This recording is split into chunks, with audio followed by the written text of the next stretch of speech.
200 years in the past, Captain Dewey's boat was attacked by a monster. He was saved by a giant woman, but which gem was this giant woman?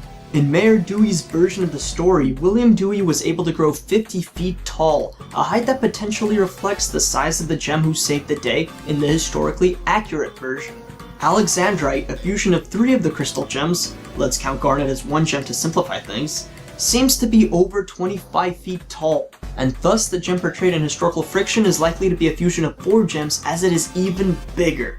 The most distinctive clue to the identity of this gem is of course the silhouette itself, which bears a striking resemblance to the statue that's part of the Crystal Temple. The massive size makes sense as it is all 4 gems fused, rose, garnet, amethyst, and pearl, and the general shape of the two is similar, particularly the hair, which tends to be very distinctive in Steven Universe among different characters.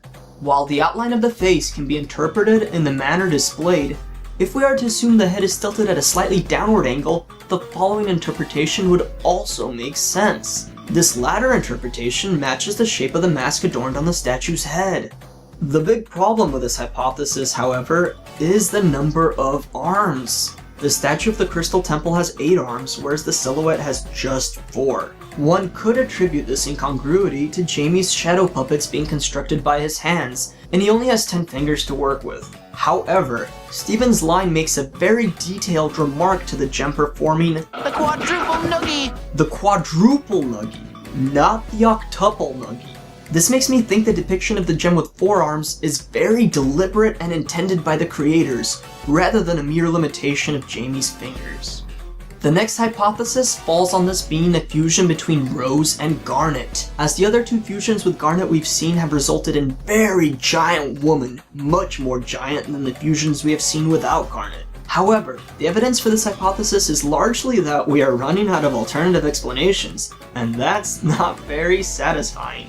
The final supposition I have harks back to the silhouette being a fusion of all 4 gems after all. The statue for the Crystal Temple is likely to be quite ancient. While we don't know when Rose recruited Amethyst, we know Amethyst is at least 6,000 years old, as that is when kindergarten was shut down. Thus it is likely the Crystal Temple statue was erected long before the 200-year-old event of the founding of Beach City. This would mean the Crystal Gems had a lot of time between the construction of the statue and the rescue of Captain Dewey to grow closer to one another and become a more tightly knit unit. As we saw in We Need to Talk, the fusion of Rose and Pearl, Rainbow Quartz, had only 1 set of arms. It's likely that Rose had developed an excellent rapport with all of the gems, not just Pearl, as Rose was the exalted leader of the group.